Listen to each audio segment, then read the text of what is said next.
मेरा नाम अंश कुमार है। मैं दिल्ली में शाहदरा के बलबीर नगर में रहता हूं। मैं जो कहानी आपको बताने जा रहा हूं, ये सब कुछ मेरी माँ के साथ हुआ था। ये पिछले साल की बात है। मेरी माँ रोज की तरह घर की सफाई कर रही थी। सुबह करीब 7 बजे का टाइम था। साथ ही बता दूं कि हमारा घर एक चौराहे पर बना है। तो सफाई करती हुई माँ जैसे ही घर के बाहर गई तो देखा कि बाहर हमारे घर पे लगी एक स्लैब पर किसी ने टोटका करके रखा हुआ था। किसी ने मिठाई के एक डिब्बे में एक गुड़िया को अच्छे से श्रृंगार करके बिल्कुल किसी दुल्हन की तरह सजा के उस डब्बे में कुछ मिठाइयों के साथ रखा हुआ था। साथ में एक दिया भी जल रहा था।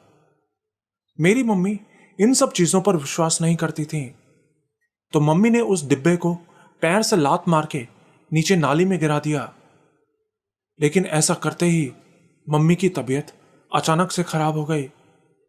मम्मी को 108 डिग्री बुखार आ गया था। हमें समझ नहीं आ रहा था कि मम्मी को अचानक से क्या हो गया है। अभी कुछ देर पहले तक तो मम्मी बिल्कुल ठीक थी। हम जल्दी से मम्मी को डॉक्टर के पास लेकर गए। दवाई लेने के बाद मम्मी थोड़ा होश में आई, लेकिन जब तक दवाइयों का असर रहता तब तक ही मम्मी की तबीयत भी ठीक रहती, और असर खत्म होते ही मम्मी फिर से बीमार पड़ जाती। 5 महीनों तक ऐसे ही चलता रहा। हमने बहुत से डॉक्टर्स बदले, लेकिन कोई फायदा नहीं हुआ। मम्मी सूख के बिल्कुल कांटा हो गई थी।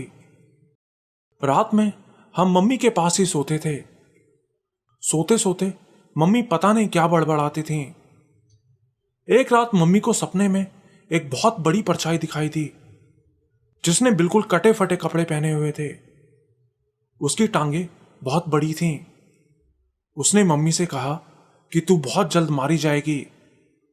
इतना सुनते ही मम्मी की आंख खुल गई। मम्मी रोने लगी।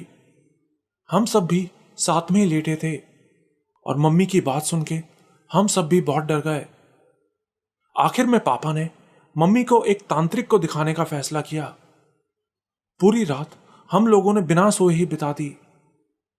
फिर अगले दिन किसी ने पापा को बताया कि शाहदरा में एक तांत्रिक बाबा है, आप इन्हें उनके पास लेकर जाओ। तो पापा मम्मी को एक रिक्शे में बिठाकर उन बाबा के पास ले जाने लगे। लेकिन आधे रास्ते पहुंचते ही मम्मी अजीब ही तरह से बड़बड़ाने लगी। पापा ने पूछा क्या हुआ, कोई दिक्कत है क्या? तो मम्मी बोली कि मुझे बहुत तेज टॉयलेट आ रही है। पापा बोले नहीं, जब तक हम बाबा को नहीं दिखाते तब तक हम कहीं नहीं रुकेंगे। पापा समझ गए थे कि मम्मी क्यों रुकने को कह रही हैं, क्योंकि वो चीज उनको वहां जाने से रोकना चाहती थी।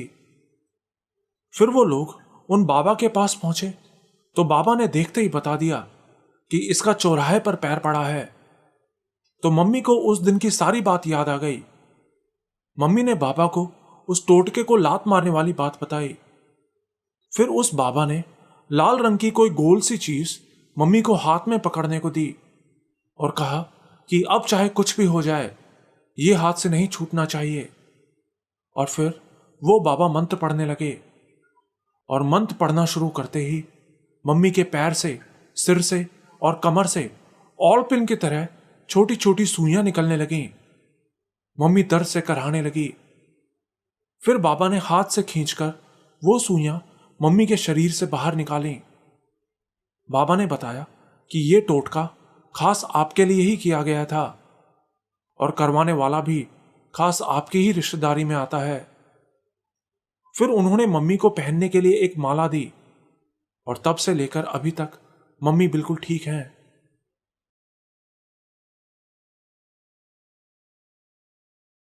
मैं आपको अपना नाम तो नहीं बता सकता, लेकिन मैं नेपाल का रहने वाला हूं।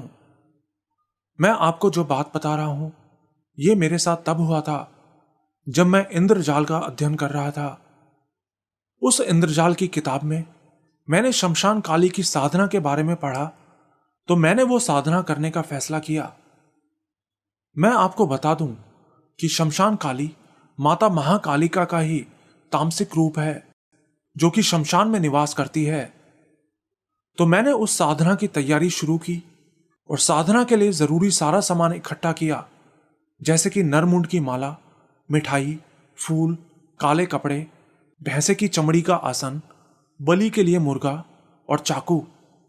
मैंने ये सब चीजें इकट्ठी तो कर ली, लेकिन यह साधना शमशान के अंदर बैठकर ही करनी होती थी, जो कि मेरे लिए पॉसिबल नहीं था। इसलिए मैंने एक शमशान घाट में जाके अलग अलग चिताओं से राख और कोयले उठाए और आत्माओं का आह्वान किया और शमशान के पीछे एक जंगल में चला गया। वहां जाके मैंने चिताओं की वो राख और कोयलों को वहीं फेंक दिया और हाथ में जल लेकर संकल्प किया कि आज से मैं इस जंगल को ही शमशान घाट मान के यहां शमशान काली की साधना करूंगा। और फिर मैंने आकाश, धरती, जल, वायु और अग्नि को साक्षी मान के वहीं मिठाई और जल चढ़ाया और मुर्गे का मांस और अंडे रख के वहां से घर आ गया। फिर अगले दिन से मैंने साधना करना शुरू की। साधना रात 12 बजे शुरू होती थी। साधना शुरू करने से पहले मैंने महाकाली का रक्षा कवच लगा लिया था। मैं आपको बता दूं कि संसार में सभी कवचों को तोड़ा जा सकता है, लेकिन काली माता के कवच को भेद कर कोई अंदर नहीं आ सकता। मैं हर रात वहां साधना करता और मांस, मिठाई, जल, चावल, चंदन और फूल वहां रख के वापस आ जाता। साधना करते हुए मुझे बहुत से अनुभव होते थे, जैसे कि कभी किसी के रोने की तो कभी किसी के हंसने या चलने की आवाजें आती। लेकिन मैं जानता था कि साधना में यह सब कुछ होना नॉर्मल बात है। और ऐसे ही देखते देखते साधना का आखिरी दिन आ गया। लेकिन उस दिन मेरी साधना खंडित हो गई। उस रात ऐसा हुआ कि जब मैं साधना कर रहा था तो अचानक पता नहीं कहां से एक शेर वहां दहाड़ते हुए आ गया। उस शेर को अचानक वहां देख के मैं बहुत घबरा गया और कुछ नहीं सोच सका और साधना स्थल से सीधा भागने लगा। लेकिन सुरक्षा घेरे से बाहर आते ही मुझे एक लड़की जिसका सिर नहीं था उसने मुझे पकड़ लिया। लेकिन उसके मुझे पकड़ते ही किसी चीज ने उस लड़की को मुझसे दूर उठा के फेंक दिया। उसके बाद मैं सीधा घर चला गया। मैं बहुत ही दुखी था कि मेरी साधना सफल नहीं हो सकी।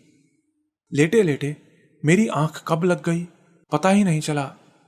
लेकिन फिर मेरे सपनों में मुझे काली माता दिखाई दी। वो बहुत गुस्से में थी। मैं आपको बता दूं कि मैं काली माता का बहुत बड़ा भक्त हूं और बचपन से ही काली माता की पूजा करता आ रहा हूं। मेरी मम्मी ने भी मुझे काली माता का व्रत करके जन्म दिया था। माता ने अपने हाथ में एक डंडा ले रखा था। उन्होंने उस डंडे से मेरी बहुत पिटाई की। उन्होंने कहा कि अगर मैं वो साधना सिद्ध कर लेता तो मेरी मौत हो जाती। इसलिए माता ने ही शेर भेजकर मेरी साधना खंडित की थी। मैंने माता से माफी मांगी तो माता मुस्कुराई और मेरे सिर पर हाथ फेर के कहा कि तुझे ऐसी कोई साधना करने की जरूरत नहीं है। तेरी पूजा भक्ति से मैं पहले ही बहुत प्रसन्न हूं। माता ने कहा कि जब मैं साधना के योग्य हो जाऊंगा तो वो खुद मेरा मार्गदर्शन करेंगी। इतना कह के माता मेरे सपने से चली गईं। उसके बाद मेरी भी आंख खुल गई।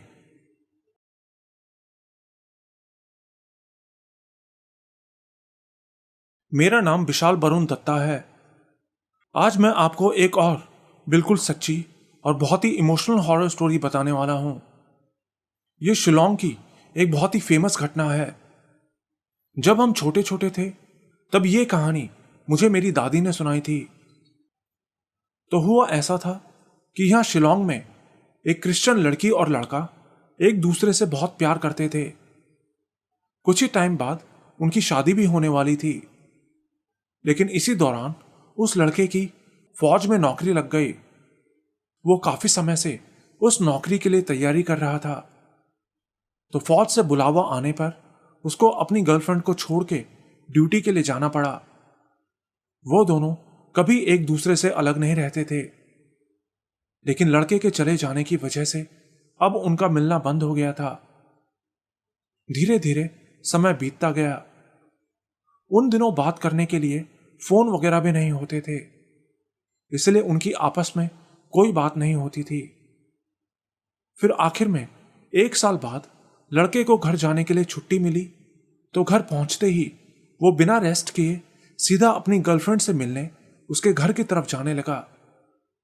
वो सर्दियों का मौसम था और शिलोंग के ज्यादातर हिस्सों में बर्फ पड़ रही थी। कड़कती ठंड में वो किसी तरह टेढ़े मेढ़े रास्तों से बाइक चलाता हुआ अपनी गर्लफ्रेंड के घर की तरफ जाने लगा।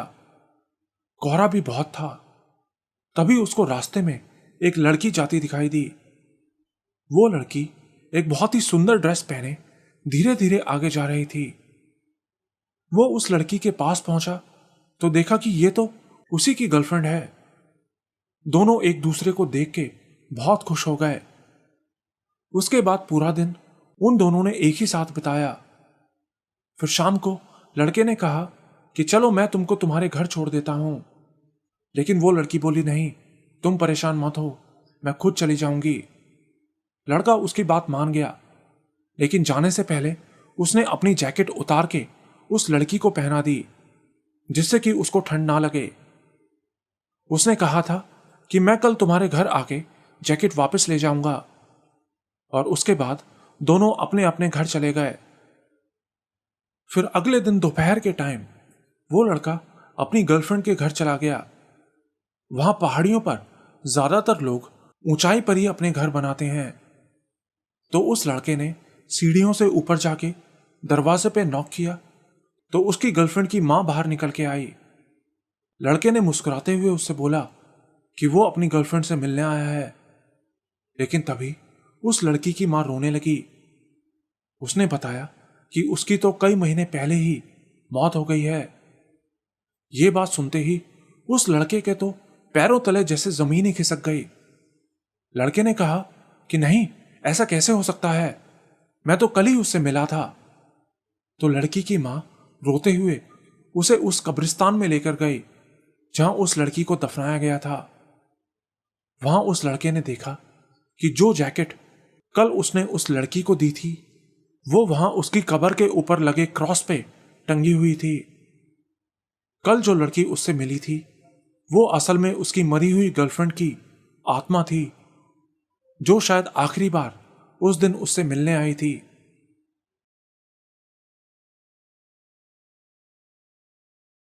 मेरा नाम मयंक है।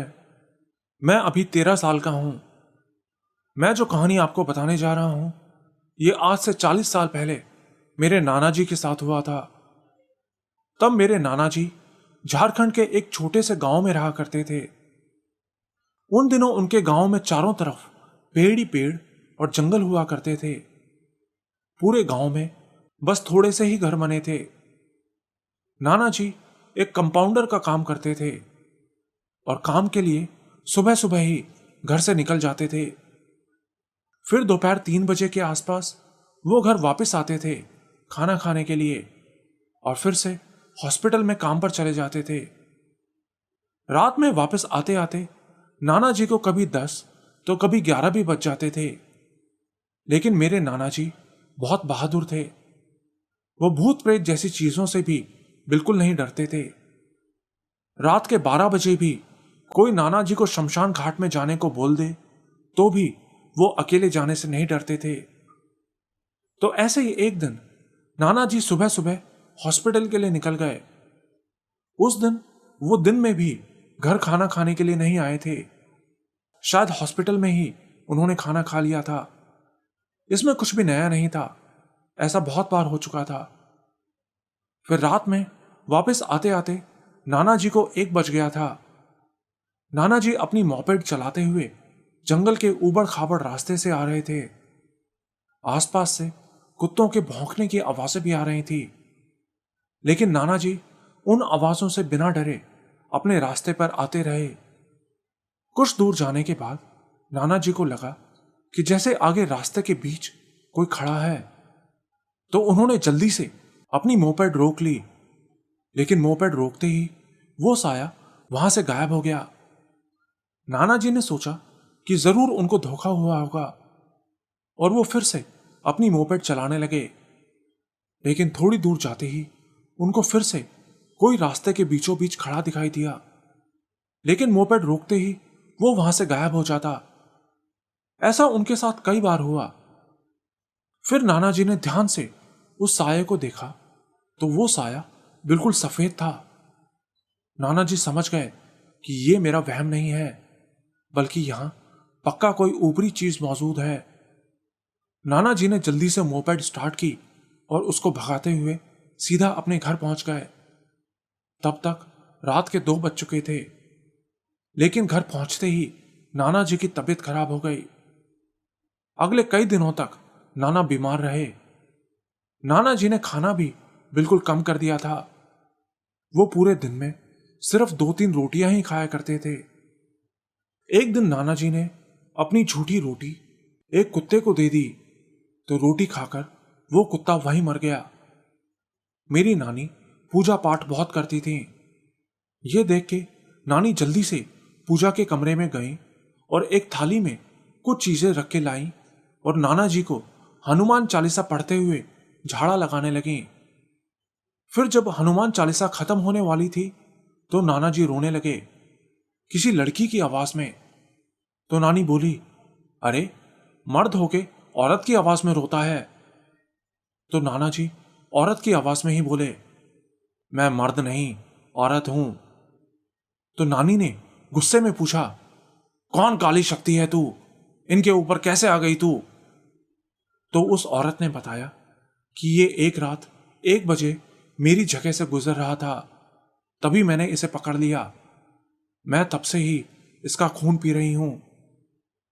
नानी गुस्से में बोली, अब तू चली जा यहां से। तो वो औरत बोली, हां चली जाऊंगी, पहले मुझे थोड़ा पानी तो पिला दे। नानी बोली, ठीक है। और फिर नानी नाना को ऊपर छत पे ले जाती हैं। वहां छत पर एक नल लगा था। नानी बोली, पी लो पानी। और नाना जी जैसे ही उस नल से पानी पीना खत्म करते हैं तभी हैरानी से बाकी लोगों से पूछते हैं, अरे तुम लोग यहां क्या कर रहे हो, चलो नीचे चलो। नाना जी के अंदर से वो आत्मा निकल चुकी थी। उनको कुछ भी याद नहीं था। लेकिन उसके बाद से नाना जी की तबीयत बिल्कुल ठीक हो गई।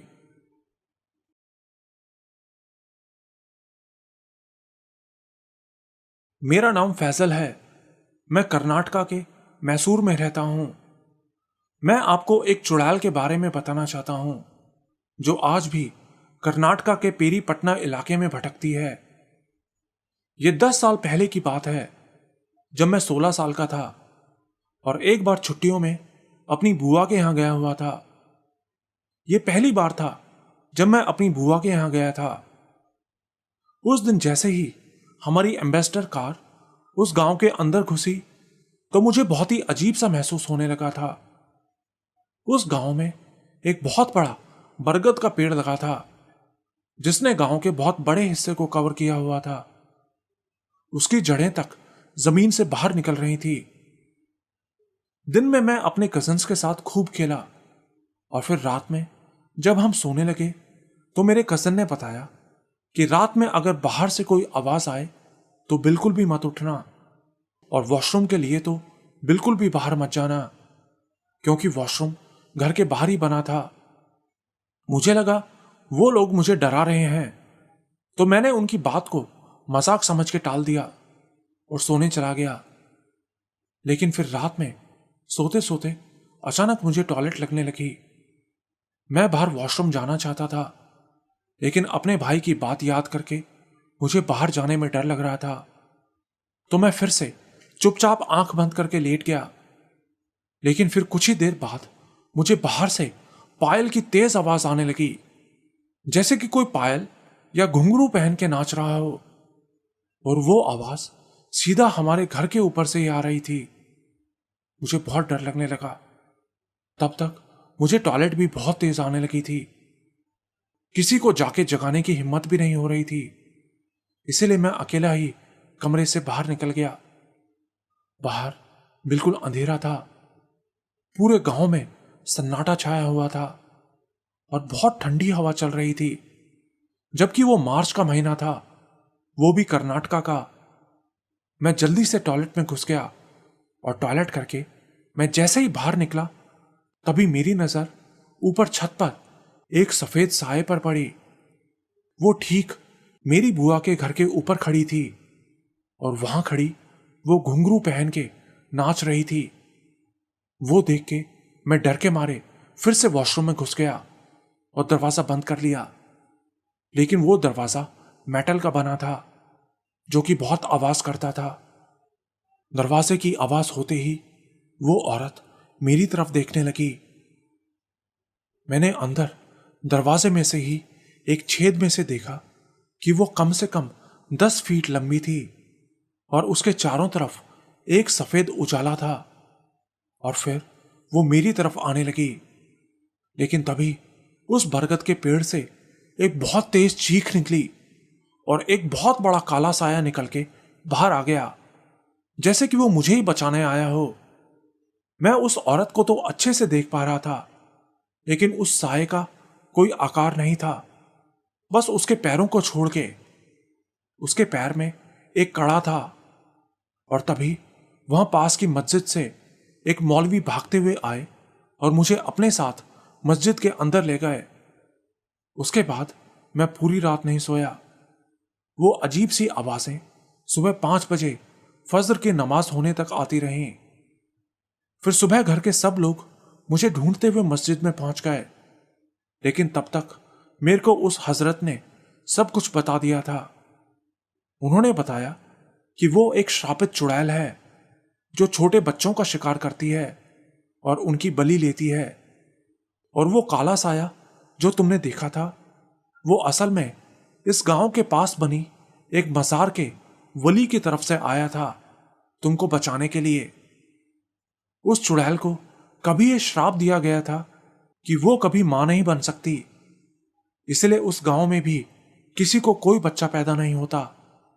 अगर होता भी है तो मरा हुआ पैदा होता है और बच्चे की पीठ के पीछे एक हाथ का निशान छपा होता है। इसलिए गांव में जो भी औरत प्रेग्नेंट होती है वो दूसरे गांव में चली जाती है और बच्चा पैदा होने के बाद ही गांव के अंदर आती है, वो भी उस मजार से एक ताबीज बंधवाने के बाद।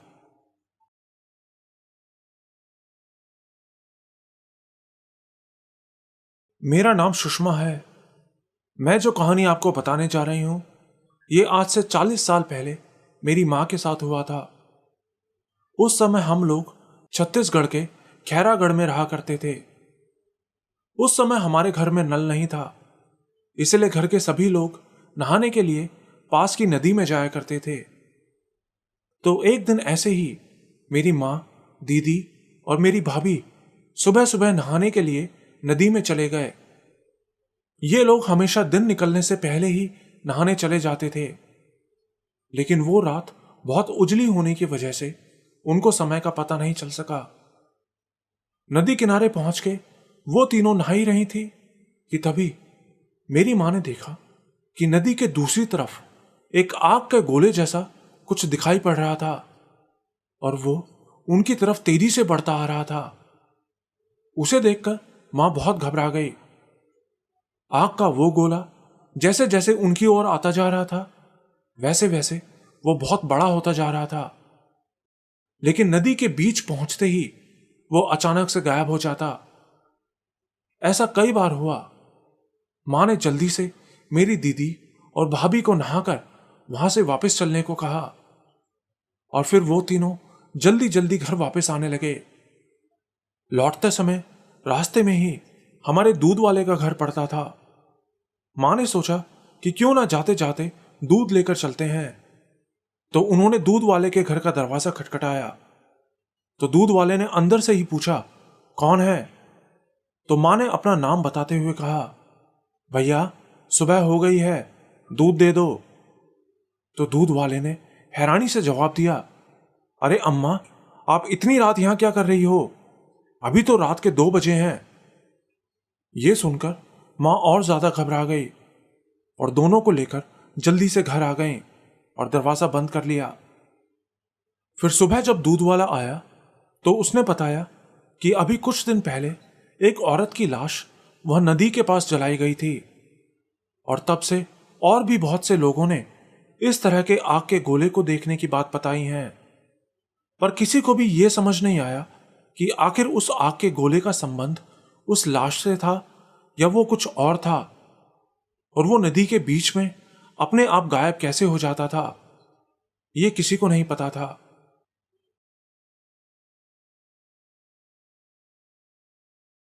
मेरा नाम सिमरन नानकपुरिया है। मैं पंजाब के नानकपुरा जगीरा की रहने वाली हूं। मैं जो बात आपको बता रही हूं, ये मुझे मेरी नानी ने सुनाई थी। मैं ये बात आप लोगों को इसलिए बता रही हूं कि आपको पता चल सके कि कैसे कई बार हम जाने अनजाने में रूहों को अपने पीछे लगा लेते हैं। तो कहानी ऐसी है कि उस गांव में एक दूध वाला रहता था। उसका घर गांव के बाहर की तरफ था। वो हर रोज सुबह 9 बजे दूध देने जाता था। लेकिन एक दिन जब वो दूध देकर घर वापस जा रहा था, तो रास्ते में ही उसकी साइकिल का टायर पंचर हो गया। तो वो साइकिल ठीक करवाने लगा, और साइकिल ठीक करवाते करवाते उसे दोपहर हो गई। फिर जब वो अपने घर वापस जा ही रहा था, तो रास्ते में उसे एक पीपल के पेड़ के पास एक लड़की खड़ी दिखाई दी। उस लड़की ने लाल रंग का लहंगा सूट पहना हुआ था और बिल्कुल किसी नई दुल्हन की तरह सजी हुई थी। घूंघट भी किया हुआ था। ऐसा लग रहा था कि जैसे वो कोई नई नवीली दुल्हन हो। और फिर वो लड़की उस दूध वाली की साइकिल के पास आके रुक गई और उससे पूछने लगी कि आप उस गांव की तरफ जा रहे हो क्या?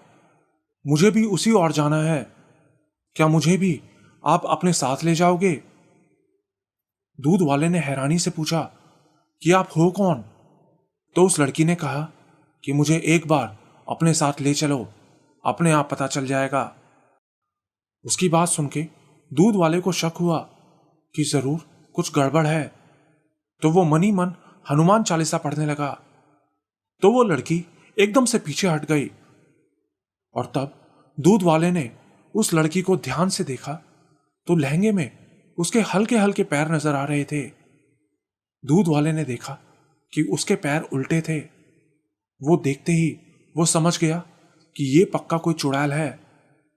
उसने कहा कि तुम मुझे माफ करो, मैं तुम्हें साथ नहीं ले जा सकता और तुम्हें भी मेरे पीछे नहीं आना है।